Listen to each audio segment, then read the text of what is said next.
जी Kaif 7 company law. आज के lecture का आगाज करते हैं। लेक्चर नंबर है हमारा 4। ठीक परमानेंट वाला भी लेक्चर नंबर 4 है हमारा। हम कंसेप्ट स्टडी कर रहे थे टाइप्स ऑफ कंपनीज, और मैंने आपको बताया था कि टाइप्स ऑफ कंपनीज हमारे लिए समझना इसलिए भी ज़रूरी है कि आगे चल के जब डिफरेंट लीगल प्रोविजंस हम स्टडी करेंगे तो उसमें different provisions different types of companies पे अप्लाई होती है। तो इसलिए हमें पता होना चाहिए कि कौन सी टाइप ऑफ कंपनीज के ऊपर कौन सी प्रोविजन अप्लाई होती है, उसके लिए टाइप ऑफ कंपनी समझना जरूरी है। कंपनीज को डिफरेंट वेज में क्लासिफाई किया जाता है। क्लासिफिकेशन की एक तरीका है types on the basis of status. ये वो टाइप्स है जो कंपनी लॉ में, कंपनीज एक्ट में सबसे ज्यादा दफा यूज हुई है। सबसे ज्यादा जो कंपनी लॉ में टर्म यूज हुई है, जो टाइप्स ऑफ कंपनी यूज हुई है, वो यही है, एक प्राइवेट कंपनी और एक पब्लिक कंपनी। और कल हमने क्या स्टडी किया था? प्राइवेट कंपनी कौन सी है? Company which by its articles limits the number of members to 50, restricts the right to transfer its share, prohibits invitation to general public to subscribe for shares and debenture. बिल्कुल। अच्छा, एक दो terms हैं, अब चलते कंसेप्ट से concept निकलता है। टाइप ऑफ कंपनीज तो हम ये on the basis of status पढ़ चुके हैं, पब्लिक भी प्राइवेट। और प्राइवेट कंपनी कौन सी है? जो पब्लिक कंपनी कौन सी है? जो प्राइवेट कंपनी नहीं है। ठीक है, बिल्कुल। अच्छा, हमने ये कहा कि प्राइवेट कंपनी वो है जो कि प्रोहिबिट्स मना करती है कि वो जनरल पब्लिक को शेयर या डिबेंचर इशू नहीं कर सकती। और इसका मतलब है पब्लिक कंपनी जनरल पब्लिक को शेयर या डिबेंचर इशू कर सकती है। अच्छा, कोई भी कंपनी जब पैसे इकट्ठे करती है, शेयर इशू करके भी इकट्ठे करती है, डिबेंचर इशू करके भी इकट्ठे करती है, दोनों में फर्क क्या है? शेयर है इक्विटी यानी कैपिटल, और डिबेंचर है लोन। लोन पे मिलता है इंटरेस्ट और शेयर पे मिलता है डिविडेंड। बिल्कुल, प्रॉफिट डिविडेंड। अच्छा, अगर तो किसी जगह, जैसे मैंने आपको बताया था, कोई प्रोविजन अगर सिर्फ प्राइवेट कंपनी पे अप्लाई हो रही है तो कंपनी एक्ट क्या कहता है भला? Every private company shall do this. अगर कोई प्रोविजन सिर्फ पब्लिक कंपनी पे अप्लाई हो रही है, कंपनी एक्ट क्या कहता है? Every public company shall do this. और अगर कोई प्रोविजन प्राइवेट पे और पब्लिक कंपनी दोनों पे अप्लाई हो रही है, गैस करे क्या कंपनीज एक्ट ये कहता होगा every public and private company shall do this? नहीं, वो क्या कर एवरी कंपनी शैल डू, यानी वो एक ही लफ्ज में दोनों को समेट देते हैं। उसी तरह जब किसी कंपनी ने पैसे इकट्ठे करने होते हैं तो वो शेयर भी इशू करती है, वो डिबेंचर भी इशू करती है। शेयर्स में और डिबेंचर में फर्क है। लेकिन जब कोई कंसेप्ट शेयर्स पे अप्लाई हो रहा हो तो कंपनी एक्ट क्या कहता है? अगर कंपनी ने शेयर इशू करने हैं तो ये करेगी। अगर कोई कंसेप्ट डिबेंचर में अप्लाई हो रहा हो, कंपनी क्या करे? अगर कंपनी ने डिबेंचर इशू करने हैं तो ये करेगी। लेकिन अगर कोई कंसेप्ट दोनों पे अप्लाई कर रहा हो तो याद रखे कंपनी एक्ट क्या कहता है कि कंपनी उसके लिए वर्ड यूज करता है सिक्योरिटीज। अगर किसी कंपनी ने सिक्योरिटीज इशू करनी है तो वो ये काम करेगी। सिक्योरिटीज का मतलब क्या है? सिक्योरिटीज का मतलब क्या है? Securities is equal to shares plus debentures. Shares plus debentures, ठीक है। और ये सिक्योरिटीज प्लूरल फॉर्म है। इसका एक सिंगुलर फॉर्म भी होता है, सिक्योरिटी, एंड पे वाई आता है जिसमें SECURITY, सिक्योरिटी। सिक्योरिटी इस सिंगुलर का मतलब है जमानत के तौर पे कोई चीज देना, जमानत के तौर पे कोई चीज देना। ये शेयर या डिबेंचर को शो नहीं कर रही, प्लूरल फॉर्म सिक्योरिटीज शो करे। ये ध्यान में रखेगा। आइंदा जहां कहीं वर्ड सिक्योरिटीज यूज हो लॉ में तो आप इसका मतलब क्या लेंगे कि बहुत सी जमानतें दी हुई है क्या? नहीं, इसका मतलब क्या है? शेयर्स और डिबेंचर्स दोनों के लिए टर्म यूज होती है। अच्छा, बात है टाइप्स ऑफ कंपनी। प्राइवेट भी क्लियर, पब्लिक भी क्लियर। जरा बताइए प्राइवेट कंपनी कौन सी कंपनी है? विच बाइट्स मेमोरेंडम आर्टिकल्स। ये गलतियां आपने निकालनी है। खास तौर पे MCQs में इस तरह की गलतियां करता है। कहता है मैंने तो आर्टिकल्स लिखा हुआ था, मेमोरेंडम तो मैंने गलत लिखा था, आपने आइडेंटिफाई करना था। तो ज़हन में रखिए, जहां पे वर्ड आर्टिकल है वहां पे आर्टिकल यूज करना है, जहां पे वर्ड मेमोरेंडम है वहां पे मेमोरेंडम यूज करना है। आगे चलते हैं जी, काफी डिस्कशन हो गई। On the basis of liability, liability की बेस पे मुझे बताइए कंपनी के अंदर कंपनी की लायबिलिटी तो फुल है, मेंबर्स की लायबिलिटी क्या है? लिमिटेड का मतलब क्या है कि अगर कंपनी चलते चलते वाइंड अप हो गई, अपने डेट्स को पे ना कर सकी, अगर कोई कंपनी अपने डेट्स को पे ना कर सकी तो उसके मेंबर्स लायबल होंगे डेट को पे कर अप टू सर्टेन अमाउंट। अच्छा, वो सर्टेन अमाउंट क्या होगी? क्वेश्चन ये है, वो डिपेंड करता है टाइप ऑफ कंपनी के ऊपर। अगर कंपनी लिमिटेड बाय शेयर है तो रूल कुछ और है, अगर कंपनी लिमिटेड बाय गारंटी है तो रूल कुछ और है। पहले कंपनी लिमिटेड बाय शेयर की कहानी सुन लें। कंपनी लिमिटेड बाय शेयर ऐसी कंपनी को कहते हैं जिसके शेयर कैपिटल होता है रजिस्टर्ड, उसका शेयर शेयर कैपिटल उसका छोटे छोटे बहुत से हिस्सों में पार्ट्स में सब डिवाइडेड होता है, और उस हर सब पार्ट को हम कहते हैं शेयर। ठीक है, हर सब पार्ट को हम कहते हैं शेयर। जब भी कंपनी ने पैसे इकट्ठे करने होते हैं ये शेयर्स इशू किए जाते हैं। एक दफा ना कंपनी रजिस्ट्रार के पास मैक्सिमम अमाउंट रजिस्टर करवा देती है, 1 million shares of ₹10 each is equal to 10 million share capital. अब ये 1 मिलियन शेयर्स वो हिस्से करके ना 1 मिलियन अपने पास संभाल के रख लेती है। अब जैसे जैसे उसने कैपिटल इकट्ठा करना होता है ना, इस 1 मिलियन शेयर्स में से 1 लाख शेयर उठाए और पब्लिक को दिए और उनसे पैसे ले लिए, इसको कहते हैं इशू ऑफ शेयर। तो इशू करते रहते हैं। अच्छा, कंपनी पहले आज से कई साल 50 साल पहले ऑप्शन ये होती थी कि कंपनी ने जब अपने शेयर इशू करने हैं ना, यानी 1 मिलियन शेयर हैं 10 लाख, उसमें से 1 लाख शेयर इशू करने हैं और एक शेयर की फेस वैल्यू है 10 रुपए, तो उसके पास 2 ऑप्शन होती थी। पहली ऑप्शन 10 रुपए का शेयर इशू करना है, सारे के सारे पैसे अभी ले लो, इसे कहते थे कंपनी ने शेयर इशू किया है और शेयर ना फुल्ली पेड। फुल्ली पेड का मतलब सारी की सारी अमाउंट पे कर दी है।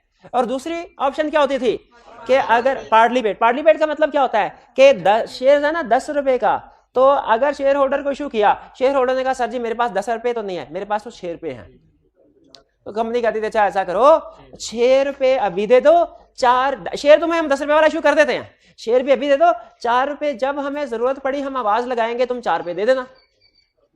ऐसे शेयर्स को क्या कहते हैं? Partly paid share. पहले ये असूल होता था, लेकिन अब लॉ ने मना कर दिया। उसने कहा पार्टली पेड शेयर इशू नहीं कर सकते, सिर्फ और सिर्फ फुल्ली पेड शेयर इशू करें। और आपको एक इंटरेस्टिंग बात बताऊं, हालांकि पिछले कई सालों से पार्टली पेड शेयर इशू करना मना है, लेकिन स्टिल पाकिस्तान में कुछ कंपनीज हैं जिनके शेयर पार्टली पेड हैं। क्यों? वो पहले से ही जब इजाजत थी तब से ही पार्टली पेड हैं और अभी तक कंपनी ने पैसे मांगे नहीं है शेयर होल्डर से। तो इसीलिए अभी हालांकि पार्टली पेड, एक जगह पे आप पढ़ेंगे पार्टली पेड शेयर इशू करना मना है, फिर दूसरी जगह पढ़ेंगे अगर कंपनी के पार्टली पेड शेयर्स हैं तो ये करे ये करे ये, आप हैरान होंगे पार्टली पेड इशू करना तो मना है, तो ये क्यों लिखा हुआ है कि अगर कंपनी के पार्टली पेड शेयर हैं तो वो ये करे ये करे ये करे? वो इसलिए लिखा हुआ है कि पहले मना नहीं थे किसी जमाने में, तो जब मना नहीं थे तब के शेयर इशू किए हुए हैं और अभी तक वैसे ही चले आ रहे हैं। ठीक है, अब लिमिटेड, अगर ये कंसेप्ट समझ आ गया आपको तो लिमिटेड बाय शेयर का कंसेप्ट भी समझ आ चुका होगा। अगर एक कंपनी है वो लिमिटेड बाय शेयर, उसके शेयर्स हैं, उसमें शेयर होल्डर्स की लायबिलिटी कितनी है? अप टू 100, यानी अगर शेयर्स फुल्ली पेड हैं तो 0 और अगर पार्टली पेड हैं तो जितना अनपेड अमाउंट है। इसको एक छोटी सी ना समझने के लिए, अंडरस्टैंडिंग को इंप्रूव करने के लिए छोटी सी एग्जांपल से इस कंसेप्ट को समझते हैं, लायबिलिटी वाले कंसेप्ट को। फर्ज कीजिए एक कंपनी है चल रही है, उसके एसेट्स हैं 300 मिलियन और लायबिलिटीज हैं 500 मिलियन। लायबिलिटीज ज्यादा है, एसेट्स कम है। अच्छा, इसमें ना अब जो लायबिलिटीज है ना, एक टर्म और ना आपको साथ समझा दूं। अभी आपको एक टर्म बताइए सिक्योरिटीज। लॉ की छोटी छोटी टर्म्स हैं, अगर आपको इसका मतलब समझ आएगा ना तो प्रोविजन समझना आसान हो जाता है। आपको पता है क्रेडिटर किसको कहते हैं? जिसे उधार इन्वेंट्री बाई करते हैं। गलत। अब आप कहेंगे सर अकाउंटिंग में तो हमें यही सिखाया हुआ है, मैंने भी यही पढ़ा है। अकाउंटिंग के हिसाब से ये कंसेप्ट ठीक है। अकाउंटिंग के पेपर में क्रेडिटर का मतलब यही है कि जिससे उधार सामान खरीदे। अकाउंटिंग के पेपर में जिससे उधार सामान खरीदे उसे कहते हैं क्रेडिटर, जिससे उधार पैसे लें उसे कहते हैं लेंडर। शाबाश। और अगर किसी को आपने सैलरी देनी है या रेंट देना है उसे कहते हैं अक्रूड लायबिलिटी। अक्रूड लायबिलिटी जिस बंदे को, याद रखिए लॉ में किसी भी बंदे को आपने पैसे देने अगर उसे कहते हैं क्रेडिटर। उसे क्या कहते हैं? क्रेडिटर। यानी लॉ की लैंग्वेज में अगर आपने किसी से उधार माल लिया है, पैसे देने उसे क्या कहेंगे? क्रेडिटर। किसी बैंक से 5 साल के लिए लोन लिया है, लॉ की लैंग्वेज में उसे क्या कहेंगे? क्रेडिटर। इवन आपका वो स्टाफ जिसको आपने सैलरी पे करनी है, अभी सैलरी पे नहीं की सैलरी पे करनी है, उसे भी लॉ की लैंग्वेज में क्या कहेंगे? क्रेडिटर। तो ये लाइबिलिटीज जो है ना, लाइबिलिटीज की बजाय मैं वर्ड यूज कर रहा हूं क्रेडिटर।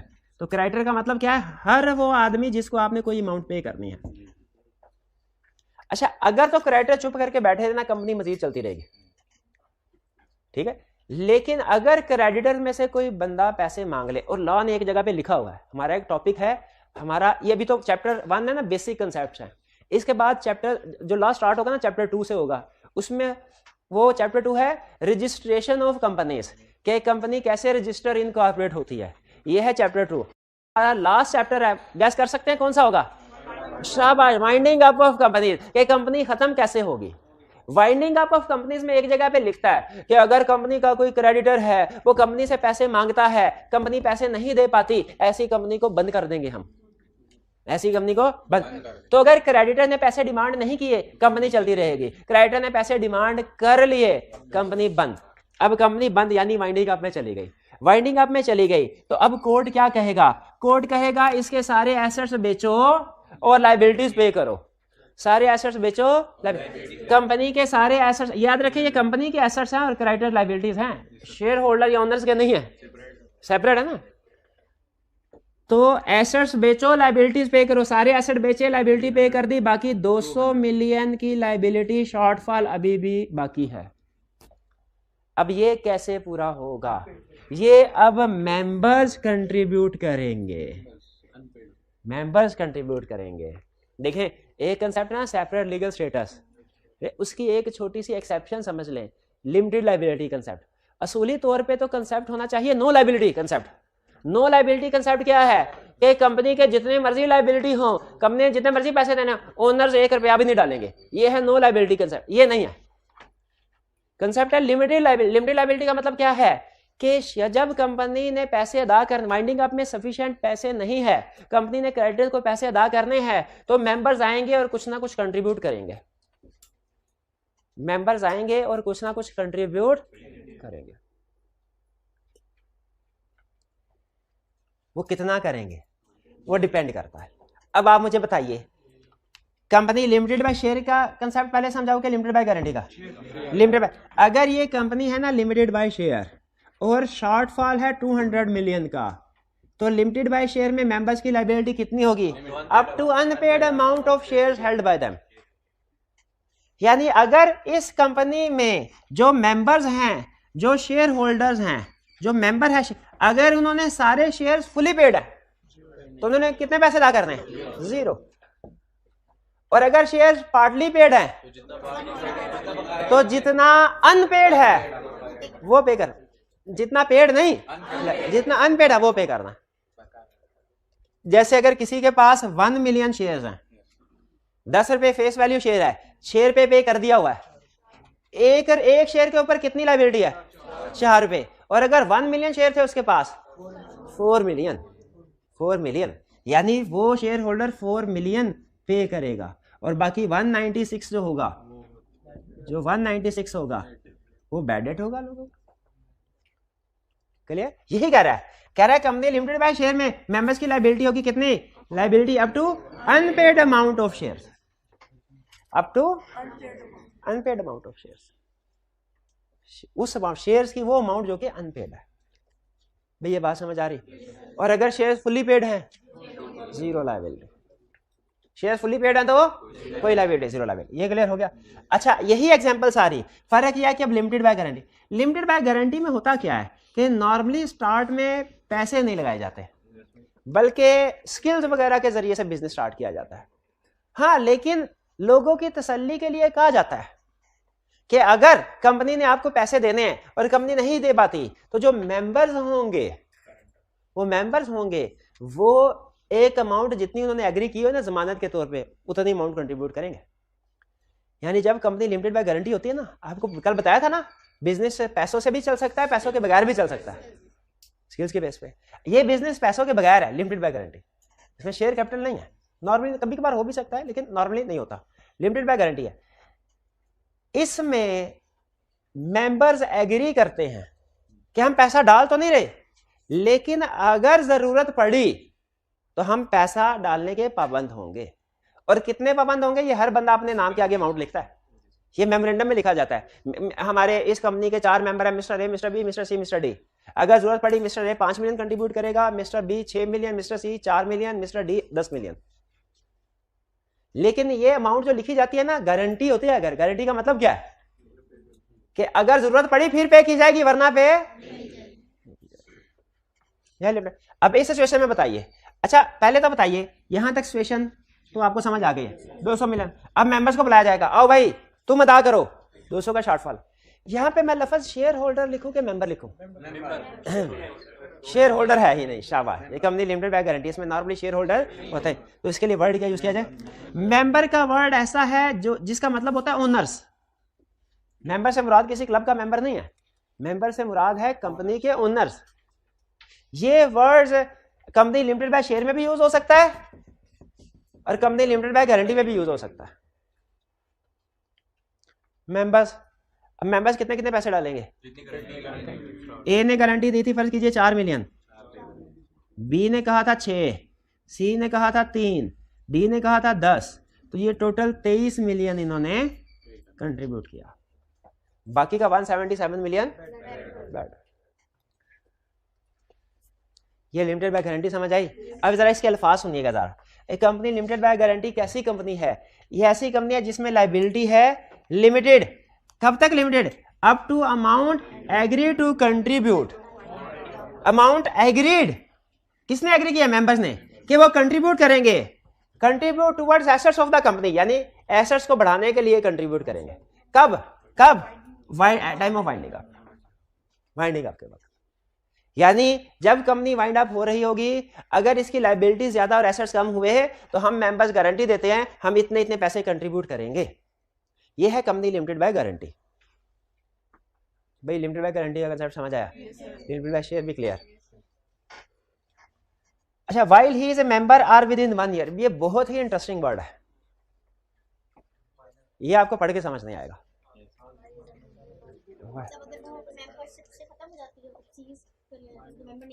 अच्छा बताइए, एक बंदा कंपनी का मेंबर या शेयर होल्डर है, वो कंपनी से जान छुड़ाना चाहे छुड़ा सकता है? बिल्कुल छुड़ा सकता है, शेयर ट्रांसफर करते हैं। या अगर वो लिमिटेड बाय गारंटी है तो मेमोरेंडम में से अपना नाम निकलवा दे, नोटिस दे दे कि भाईजान मैं आपका मेंबर नहीं हूं। अच्छा बताइए, जब कोई कंपनी वाइंडिंग अप में जाती है या उसके एसेट्स जो हैं, ये सिचुएशन आती है, बड़ी वर्स्ट सिचुएशन है, क्या ये अचानक से आ जाती है कि सुबह के वक्त कंपनी 200 मिलियन सरप्लस में थी और शाम को 300 मिलियन डेफिसिट में चली गई? By the passage of time Aahista Aahista हालात इस स्टेज पे पहुंचते हैं कि कंपनी को बंद करने की जरूरत पड़े। हर बिजनेस में इसी तरह होता है ना, आहिस्ता आहिस्ता बिजनेस में डाउनफॉल होता है और फिर एक पॉइंट ऐसा आता है कि उसको बंद करना पड़े। अब फर्स्ट कीजिए 4 मेंबर्स हैं, वो कंपनी चला रहे हैं, कंपनी आहिस्ता आहिस्ता डूब रही है, कोशिश कर रहे हैं चलाने की, कंपनी डूब रही है, कोशिश कर रहे हैं चलाने की, कंपनी डूब रही है। उनमें से एक जरा अकलमंद मेंबर था, उसको जो पता चल गया ना कि अब कंपनी डूबे ही डूबे, उसने कहा कंपनी डूबी ना तो लायबिलिटी ज्यादा है, मैंने जो एग्री की हुई है ना अमाउंट मेमोरेंडम में लिखी हुई है वो मुझे पे करनी पड़ेगी, तो मैं कैसे जान बचाऊं, कैसे जान? उसे एक तरकीब ज़हन में आई। उसने कंपनी वाइंड अप अभी डूबी नहीं है, लेकिन पता चल गया डूब जाएगी, आधे से ज्यादा डूब चुकी है, बाकी भी 2-3 हफ्ते में डूब जाए। उसने कहा आज से मैं इस कंपनी का मेंबर नहीं हूं, आज से मैं इस कंपनी का मेंबर नहीं हूं। ये है 1 जनवरी 2022, कंपनी का डाउनफॉल चल रहा था। ये है 15 अप्रैल, इधर एक मिस्टर ए को पता चल गया कंपनी अब डूबे डूबे। इसने 15 अप्रैल को कहा कि मैं अब कंपनी का मेंबर नहीं हूं। He ceases to be a member of company on 15 अप्रैल। आगे चल के 5 मई को कंपनी डूब जाती है, ये कंपनी डूब गई। जिस वक्त कंपनी डूबी, बैंकक्रप्ट हुई, वाइंडिंग अप में जाती, उसमें बी, सी और डी मेंबर हैं। क्या ये कंट्रीब्यूट करेंगे? करेंगे। क्या ए जो 15 अप्रैल को छोड़ चुका है, क्या ये कंट्रीब्यूट करेगा? क्यों? ये तो मेंबर नहीं है। ला ने कहा नहीं ठहर जाएं, अब इतना सादा ना समझे। इसका तो मतलब ये होगा जब कंपनी डूबने लगे कि 2 दिन पहले सारे मेंबर कहेंगे हम अब मेंबर नहीं है, तो क्रेडिटर से पेमेंट किसको करवाएंगे? उन्होंने कहा नहीं, आपने जिस दिन छोड़ा ना, अगर उसके 1 साल के अंदर अंदर भी कंपनी वाइंड अप होगी, आप जिम्मेदार होंगे, गारंटी के पैसे देंगे। बताइए ये रिक्वायरमेंट अच्छी है कि नहीं? वरना तो कश्ती डूबती देख के सारे छलांग लगा लेते हैं ना। उन्होंने कहा भाई अगर आप छलांग लगाए भी ना तो भी जाल फेंकेंगे शिकंजा, साल के अंदर अंदर अगर आप हुए ना आपकी लायबिलिटी राइज हो जाएगी। भाई ये बात समझ आई? लेकिन ट्विस्ट में ट्विस्ट है, ये ट्विस्ट समझ आ गया कि अगर कंपनी वाइंड अप होने से पहले 1 साल तक कोई मेंबरशिप छोड़े तो वो भी लायबल होगा। दूसरा ट्विस्ट आप समझते हैं, 15 अप्रैल को जो मिस्टर ए ने छोड़ा कंपनी को, मिस्टर ए लायबल है कौन से वाले डेट्स का? इन्होंने एक लोन लिया है 50 मिलियन का बैंक ए से और एक लोन लिया है 15 मिलियन का बैंक बी से। बताइए ए कौन से वाले डेट के लिए लायबल है? जो उसके दौरे हुकूमत में हुए थे कि उसके बाद भी? यही समझा रहा है कि लायबिलिटी लिमिटेड होगी कब तक? अप टू अमाउंट, किस अमाउंट तक? Agree to contribute on winding up. ठीक है, लिमिटेड बाय गारंटी में एवरी मेंबर की लायबिलिटी है up to amount to contribute, जो उसने एग्री की हुई है कि वो कंट्रीब्यूट करेगा जब कंपनी वाइंड अप होगी। एग्री कहां की हुई है? मेमोरेंडम में। एग्री कहां की हुई है? आर्टिकल्स में नहीं, मेमोरेंडम में। क्या एग्री किया है कि अगर कंपनी वाइंड अप होगी, जरूरत पड़ी तो मैं इतने पैसे दूंगा वाइल ही इज मेंबर। यानी अगर कंपनी उसके मेंबर होते होते वाइंड अप में गई है तो भी वो लायबल है, और अगर उसने मेंबरशिप छोड़ दी और 1 साल के अंदर अंदर वाइंड अप हुई फिर भी लायबल है। लेकिन कौन से डेट्स के लिए? जो उसके दौरे हुकूमत में थे, जब वो मेंबर था, while he was a member. ये कंसेप्ट समझ आया लिमिटेड बाय गारंटी का? कैलकुलेशन कर लेंगे इसके ऊपर। आई के आपने 2 क्वेश्चन, 2 केस स्टडीज बनाई हुई हैं इस एक कंसेप्ट के ऊपर, लिमिटेड बाय गारंटी। ऐसे नहीं टाइम लगाया इसके ऊपर। समझ आया कि नहीं? लिमिटेड बाय जी 1 साल से ज्यादा टाइम हो जाता है फिर इसकी एक ही कोई लायबिलिटी नहीं है, वो कभी नहीं देगा। 1 साल गुजर गया तो सब गुजर गया। अगर छोड़ने के 1 साल बाद तक कंपनी चलती रही तो इसका मतलब है इसने कंपनी को सही हालत में छोड़ा था, वो बाद वालों की हरकतें ऐसी है कि कंपनी डूबी है, इसको तो फिर सजा नहीं ना मिलनी चाहिए। तो 1 साल का रूल, लिमिटेड बाय गारंटी में 1 साल का रूल में रखिएगा। जी क्या लिमिटेड बाय गारंटी में शेयर इशू होते हैं? अब देखिए मैंने आपको लेके चलना है स्टेप बाय स्टेप, इसलिए मैं आंसर भी स्टेप बाय स्टेप दूंगा नहीं। हाँ, लेकिन आगे चल के शायद मैं कहूं कि कभी कभार हो भी सकते हैं, कभी कभार, लेकिन नॉर्मली अभी बेसिक कंसेप्ट बिल्ड करें। नहीं, लिमिटेड बाय गारंटी में नॉर्मली शेयर कैपिटल नहीं होता, normally share capital limited by guarantee और कंपनी लिमिटेड बाय शेयर में हमेशा होता है। अनलिमिटेड कंपनी कौन सी है? जिसमें मेंबर्स की लायबिलिटी अनलिमिटेड है। ये पाकिस्तान, ये फॉरेन कंट्रीज में तो कॉमन कंसेप्ट है। पाकिस्तान में इतनी कंपनी, रेयर कंपनी है शायद कोई हो जो अनलिमिटेड लायबिलिटी के साथ हो। इसमें नाम से जाहिर है कि ऐसी कंपनी जिसमें मेंबर्स की लायबिलिटी अनलिमिटेड है। यानी इस अगर ये अनलिमिटेड कंपनी होती तो मेंबर्स ने घर से कितने पैसे लाने होते? 200 मिलियन। 200 मिलियन। यहां तक क्लियर? आगे चलें। चलो जी जी।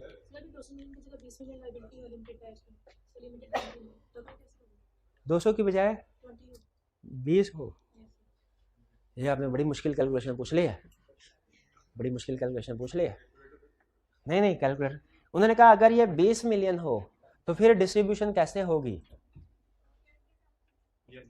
शेयर्स तो होंगे ही नहीं। अच्छा सॉरी, आपने लिमिटेड बाय गारंटी का पूछा है कि limited by share? Limited by guarantee का पूछा है ना, इसमें तो शेयर्स होंगे ही नहीं, गारंटी की अमाउंट तक, गारंटी की अमाउंट तक। लेकिन यहाँ पे गारंटी की अमाउंट ज्यादा आ रही है तो नहीं, यही काम नहीं करना।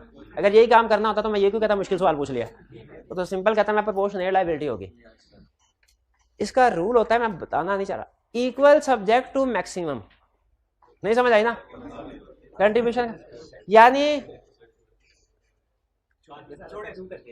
नहीं अब कंसेप्ट शुरू किया है तो इक्वल सब्जेक्ट टू मैक्सिमम, ये तो मैं समझा के निकलूंगा। असल में पहले हमारे सिलेबस में एक कंसेप्ट होता था गारंटी वाला, लहदा से एक टॉपिक चैप्टर होता।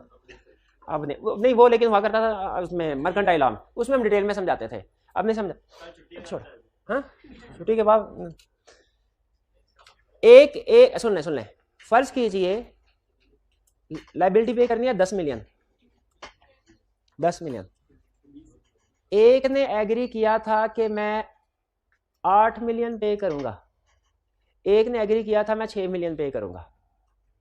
अगर जरूरत पड़ी तो, जरूरत पड़ी 10 मिलियन की, बताइए कौन ज्यादा पे करेगा? दोनों बराबर, इक्वल इक्वल इक्वल के हिसाब से क्या आता है, दोनों की 5-5। अच्छा ए ने तो 8 मिलियन देना ना, बी कहेगा यार कुछ ख्याल करो, मैंने तो 6 मिलियन की गारंटी दी थी, उसने ज्यादा 8 मिलियन की गारंटी दी थी, तो 10 मिलियन पे करना है तो ज्यादा पैसे उससे लो, कम मुझसे लो। तो कहते हैं नहीं, तुमने लाइबिलिटी 6 मिलियन की दी थी ना, तो 6 से ज्यादा तो नहीं मांग रहे, कम ही मांग रहे हैं, लाओ 5 मिलियन। अमाउंट चाहे जो मर्जी दी हो, जब कंट्रीब्यूशन होती है ना वो इक्वल होती है। लेकिन अगर यही अमाउंट होती, फर्ज कीजिए 13 मिलियन, तो फिर एक ने 6 मिलियन पे करना था और दूसरे ने 7 मिलियन। अब इक्वल करें तो 6.5 बनता है, लेकिन उसने वो एक कहेगा मैंने तो सर 6.5 की लाइबिलिटी दी नहीं, मैंने तो 6 की कहा, 6 की कहा। समझ रहे हैं, लाइबिलिटी जब कंट्रीब्यूशन आएगी, कंट्रीब्यूशन क्या होगी, इक्वल टू मैक्सिमम। फर्ज कीजिए यहाँ पे दूसरे टीचर हैं, मैं भी टीचर हूँ, और वो कहते हैं भाई ऐसा करते हैं मिलके इफ्तारी कराते हैं सारे स्टूडेंट्स के, कितने की इफ्तारी, मैंने कहा जी मेरी तरफ से 20,000 की अमाउंट, मैंने कहा मेरी तरफ से 15,000 की अमाउंट, 15,000 की अमाउंट, ठीक है 35,000। अब इफ्तारी पे खर्चा आता है 20,000, बताइए उन्होंने कितना देना, मैंने कितना देना, उन्होंने 10, उन्होंने 10 आने, इक्वल, इक्वल, ठीक है, ये प्रोपोर्शनेट नहीं होगा, इक्वल होगा, ठीक है। और प्रैक्टिकल चाहिए, नहीं समझ, छोटे इसको, सिलेबस में नहीं है हमारे, सिलेबस में नहीं, मैं तो ऐसे ही था, वैसे मुझे मैं किसी को चल पड़ा, सिलेबस में आउट ऑफ सिलेबस है। बहरहाल लिमिटेड बैग आपको अमाउंट कैलकुलेट करने को नहीं कहेगा, लेकिन आपको ये पूछेगा कि बताओ ये वाला जो डेट लिया था ना, ये डेट इसके लिए ये लायबल है कि नहीं, और ये वाला जो डेट था इसके लिए लायबल है कि नहीं। एक पार्टनर एक मेंबर के पॉइंट ऑफ व्यू से पूछेगा, ये ध्यान रखें। On the basis of liability भी क्लियर हो गया, on the basis of status भी क्लियर हो गया। अब कुछ अदर कंपनी था, जी जी मैं उसकी तरफ आऊंगा, ये एंड में समझाना, मैंने नाम के एंड में क्या आएगा, ये इधर लिख के रखा हुआ, ये भी बताऊंगा। अनलिमिटेड में हर मेंबर की अनलिमिटेड लायबिलिटी है, बिल्कुल अनलिमिटेड, जितनी भी अमाउंट उससे निकली वो निकलवा सकते हैं।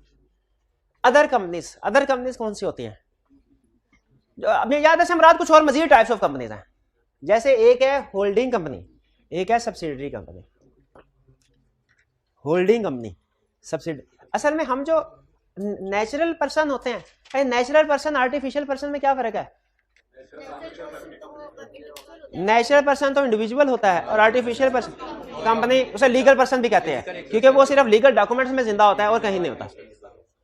अच्छा आपको ये पता है कि हम नेचुरल पर्सन के रिश्तेदार होते हैं, बहन भाई वालदैन। आपको ये पता है कि आर्टिफिशियल पर्सन के भी रिश्तेदार होते हैं, हाँ उसके वालदैन भी होते हैं, उसके बहन भाई भी होता है। बहन भाई को कहते हैं एसोसिएटेड, और वालिद को क्या कहते हैं, होल्डिंग, और जो बेटा कंपनी होती है उसे कहते हैं सब्सिडरी पेरेंट। हाँ अच्छा, ये नॉर्मल लैंग्वेज में मैनेजमेंट में पेरेंट कंपनी का वर्ड बोला जाता है, लेकिन लॉ क्या वर्ड बोलता है, होल्डिंग। लॉ के पेपर में कभी आपको पेरेंट कंपनी का वर्ड किसी क्वेश्चन में नहीं मिलेगा। क्या word, holding company. Holding company का मतलब क्या है, अगर एक कंपनी किसी दूसरी कंपनी के मेजॉरिटी वोटिंग शेयर्स हासिल कर ले, मेजॉरिटी का मतलब क्या है 50% या 50% से ज्यादा, 50% से ज्यादा, या कंपोजिशन ऑफ बोर्ड को कंट्रोल कर ले। असल में दो लफ्ज होते हैं, एक होता है कंट्रोल, एक होता है इन्फ्लुएंस। हमारे वालिदैन का हमारे ऊपर कंट्रोल होता है, इसका मतलब क्या है, वो ही फैसला करेंगे, हम फैसला नहीं कर सकते, वही फैसला करेंगे, हमारे बारे में भी वही फैसला करेंगे, हम फैसला उनके आगे बोल ही नहीं सकते, यह है कंट्रोल। इन्फ्लुएंस का मतलब क्या होता है, हमारे बहन भाई, हम कोई मसला हो जाए अपने बहन भाइयों से भी मशवरा करते हैं। अच्छा, हमारे बहन भाइयों का मशवरा हमारे ऊपर बाइंडिंग नहीं होता, लाजिम नहीं होता, लेकिन वो हमें इन्फ्लुएंस जरूर करता है। बाज़ औक़ात ऐसा होता है हम उनका बात को सोच के अपना बदल भी लेते हैं, लेकिन वो सिर्फ एक मशवरे की हैसियत होती है, हुक्म की हैसियत नहीं होती। ठीक है, तो अगर हम इन्फ्लुएंस की बात करें, इन्फ्लुएंस का मतलब क्या है कि मशवरा दे दिया, इन्फ्लुएंस है, थोड़ा बहुत हम इफेक्ट होते हैं लेकिन अपनी मर्जी कर सकते हैं। और कंट्रोल का मतलब क्या है, अपनी मर्जी। होल्डिंग कंपनी ऐसी कंपनी होती है जिसके पास किसी दूसरी कंपनी का कंट्रोल होता है, कोई दूसरी कंपनी इसकी मर्जी के बगैर कोई फैसले, कोई पॉलिसी मेकिंग, स्ट्रेटेजिक डिसीजन नहीं कर सकते। तो ऐसी कंपनी को कहते हैं जिसके पास कंट्रोल होता है, होल्डिंग कंपनी। और दूसरी कंपनी जिसका कंट्रोल होता है उसे कहते हैं सब्सिडरी कंपनी। इसका मतलब है दुनिया में अगर कहीं पे होल्डिंग कंपनी होगी तो लाजमी उसकी कोई सब्सिडरी कंपनी होगी, और दुनिया में अगर कोई सब्सिडरी कंपनी होगी तो लाजमी उसकी कोई।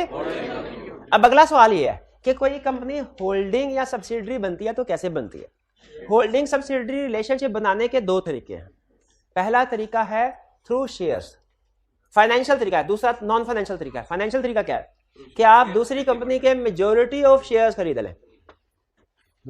जब तक आपके 50% से ज्यादा अखराजात आपके घर वाले अदा कर रहे हैं, वालिदैन अदा कर रहे हैं, तो वो होल्डिंग कंपनी, और आप सब्सिडी, क्योंकि मेजॉरिटी ऑफ शेयर्स वो ओन कर रहे हैं।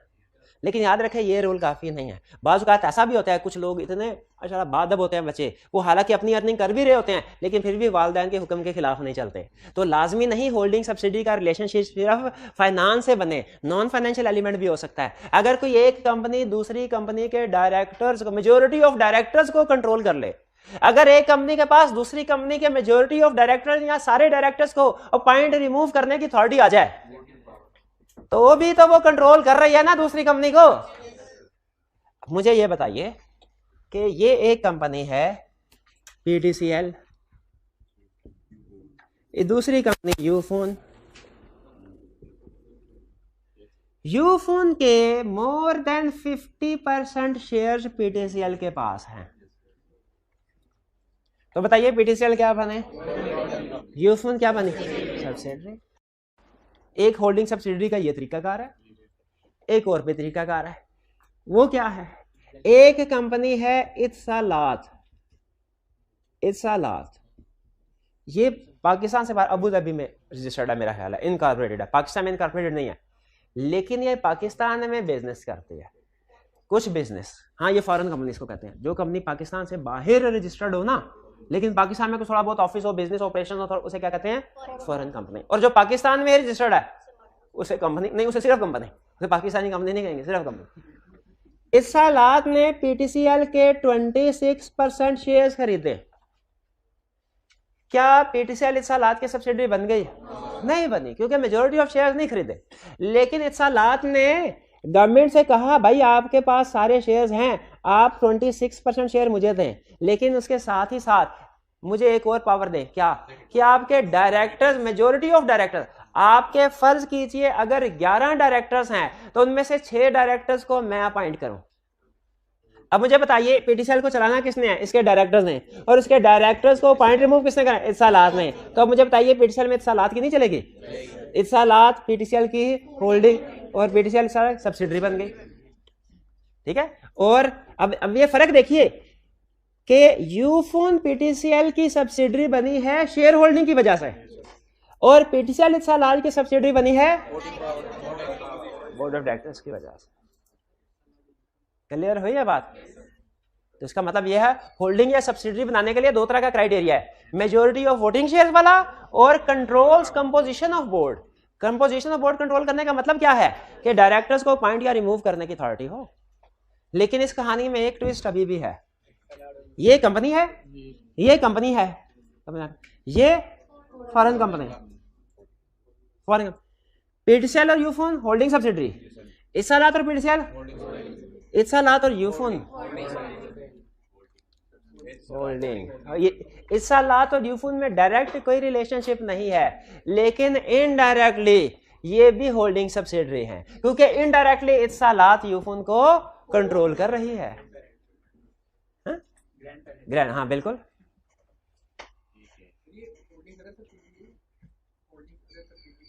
होल्डिंग अदर सब नहीं नहीं नहीं नहीं, वो एक दूसरा कंसेप्ट है, वो बात में देखेंगे। भाई ये बात समझ आ गई आपको? इत्सलात और यूफोन भी होल्डिंग सब, लेकिन डायरेक्ट नहीं। तो यहाँ पे कहीं होल्डिंग सब्सिडी की डेफिनेशन में आपको वर्ड मिलेगा डायरेक्टली और इनडायरेक्टली। तो डायरेक्टली में समझ आइएगा कि इत्सलात पीटीसीएल, इनडायरेक्टली इत्सलात यूफोन की बात कर रहा है। भाई ये बात समझ आई, होल्डिंग सब्सिडी भी। इसके बाद है, लेकिन जब कभी होल्डिंग सब्सिडी को डिफाइन करने को कहे ना, आपके ऊपर लाजिम है आपने तीनों पॉइंट लिखने हैं। तीनों पॉइंट कौन से? पहला पॉइंट वोट शेयर्स वाला, दूसरा पॉइंट कंपोज बोर्ड वाला, तीसरा पॉइंट क्या है? कंपोजिशन ऑफ बोर्ड का मतलब क्या है ये भी तो बताना है कि पावर टू अपॉइंट और रिमूव मेजोरिटी और ऑल डायरेक्टर्स, इसका मतलब भी समझाना उसको। एग्जाम में वो कहता है कि स्टूडेंट शेयर की बात कर देते हैं, कंट्रोल्स कंपोजिशन बोर्ड की बात कर देते हैं, लेकिन इसका मतलब क्या एक्सप्लेन नहीं करते। होल्डिंग सब्सिडी क्लियर हो गया? अगर आगे कहीं लॉ में वर्ड आएगा holding subsidiary shall do this तो समझ आएंगे। Association not for profit. दुनिया में क्या कुछ लोग ऐसे होते हैं जो खिदमत हल का काम करते हैं? क्या दुनिया में कुछ ऐसी कंपनीज भी होती हैं जो खिदमत हल का काम करती हैं? यस, ऐसी कंपनीज को कहते हैं एसोसिएशन नॉट फॉर प्रॉफिट। इसको आप कंपनी के तौर पर रजिस्टर करवा सकते हैं, ये भी एक टाइप ऑफ कंपनी है। हालांकि इसमें लफ्ज कंपनी नहीं आ रहा, अगर आप नोट करें ना, पब्लिक कंपनी, कंपनी का लफ्ज आया, प्राइवेट कंपनी, ठीक है, company limited by share, company limited by guarantee, unlimited company, holding company, subsidiary company, लेकिन इसके लिए वर्ड कंपनी नहीं एसोसिएशन का वर्ड यूज हुआ। एक खास वजह जो इस टॉपिक को एक्सप्लेन करते हुए मैं बताऊंगा। एसोसिएशन नॉट फॉर प्रॉफिट ध्यान में रखिएगा, ये भी एक टाइप ऑफ कंपनी है जो हमने पढ़नी है, अभी नहीं पढ़ी। आगे कुछ चलें? जी जी, ये एसोसिएशन नॉट फॉर, इसके बारे में डिटेल में हम स्टडी करेंगे आगे। इसके बाद ये अभी मैंने ये पूरा टॉपिक है और आईकैप का फेवरेट टॉपिक है, लेकिन मैं अभी नहीं पढ़ा रहा, ये अलग से लर्निंग ऑब्जेक्टिव पूरा स्टडी करेंगे। जी नहीं 26% तो मैंने आपको वैसे ही एग्जांपल बताई थी, यानी बताना ये चाहा था कि अगर 50% से कम शेयर होल्डिंग होगी ना तो होल्डिंग सब्सिडी नहीं बनती। लेकिन फर्ज कीजिए अगर 50% से कम शेयर होल्डिंग है लेकिन डायरेक्टर्स को कंट्रोल कर लिया तो वो होल्डिंग सब्सिडी बन जाएगी। और ये जहन में रखे एक और बात, इन दोनों में और है, यानी होल्डिंग कंपनी बनने के लिए दोनों कंडीशन पूरी करना जरूरी नहीं है, दोनों में से कोई एक भी पूरी होगी तो वो होल्डिंग कंपनी बन जाएगी और दूसरी company subsidy.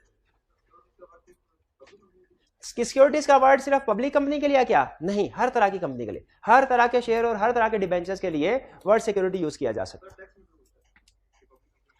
Public company tax के केस में नहीं, प्राइवेट कंपनी में वो ये होगा कि पब्लिक कंपनी सिक्योरिटीज इशू कर सकती है, वो तो हम भी पढ़ रहे हैं कि सिक्योरिटीज होती हर कंपनी की हैं, चाहे पब्लिक कंपनी हो चाहे प्राइवेट कंपनी हो, सिक्योरिटीज हर कंपनी की होगी, लेकिन जनरल पब्लिक को सिर्फ पब्लिक कंपनी इशू कर सकती है, प्राइवेट कंपनी इशू नहीं कर सकती।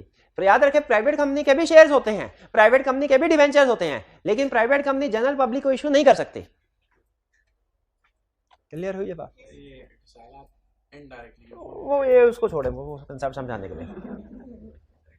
जी आगे चलते हैं। अच्छा, फॉरेन कंपनी तो समझ आ गया आपको, ऐसी कंपनी जो कि इनकॉर्पोरेटेड आउटसाइड पाकिस्तान लेकिन विच कंडक्ट बिजनेस या प्लेस ऑफ बिजनेस है उसका, या liaison office, information coordination office Pakistan में, उससे हम कहते हैं foreign company.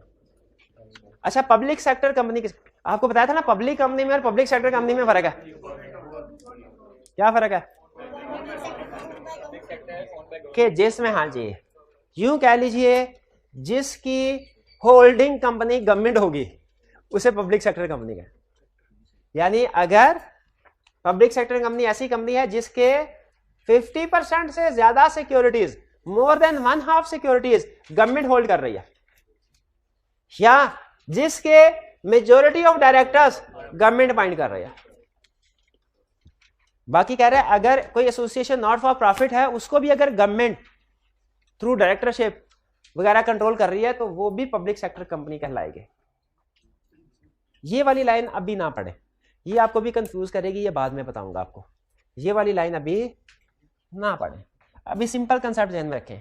Foreign company clear हुआ, पब्लिक सेक्टर कंपनी भी क्लियर हुआ। अच्छा, बॉडी कॉर्पोरेट भी अभी मैं नहीं समझा रहा, ये ज्यादा हो जाएगा। हाँ ठीक है जी जी, कोई क्वेश्चन है तो पूछ लीजिए अभी तक। PTCL public sector company, public sector more. अच्छा, इस एग्जांपल को ना खत्म करो, छोड़, इसमें ना समटाइम्स आप ओवर थिंकिंग करना शुरू कर देते हैं, इसको छोड़ो। बाकी जो पढ़ाया समझ आ गया। अच्छा, अब अगर क्वेश्चन करने ही है ना क्वेश्चन करने का इतना ही शौक है आपको, क्वेश्चन इतने ही दिल कर रहा है करने का, तो मैं बताता हूं कौन से क्वेश्चन करें। क्वेश्चन नंबर 2 से लेके क्वेश्चन नंबर 10 रिटन फॉर्म में, रिटन फॉर्म परसों, हाँ कल हमारी क्लास नहीं होगी, मैंने बताया, ये ऑनलाइन वाले स्टूडेंट भी नोट कर लें, कल हमारी क्लास नहीं होगी, परसों होगी इंशाल्लाह। तो क्वेश्चन नंबर 2 से लेके 10, अच्छा इसमें इक्का दुक्का क्वेश्चन में प्रॉब्लम होगी जहां पे बॉडी कॉर्पोरेट है, तो अच्छा क्वेश्चन नंबर 1 नहीं किया, क्वेश्चन शाबाश शाबाश, क्वेश्चन नंबर 1 भी करें, क्वेश्चन नंबर 1 भी करें 1 से 10, लेकिन क्वेश्चन नंबर 3 नहीं करना, 3 नहीं करवाया हुआ, 4 भी रहने दे, 3 और 4 रहने दे, ये ऐसा करें मैं बताता हूं कौन कौन से करना। Question number 1, question number 2,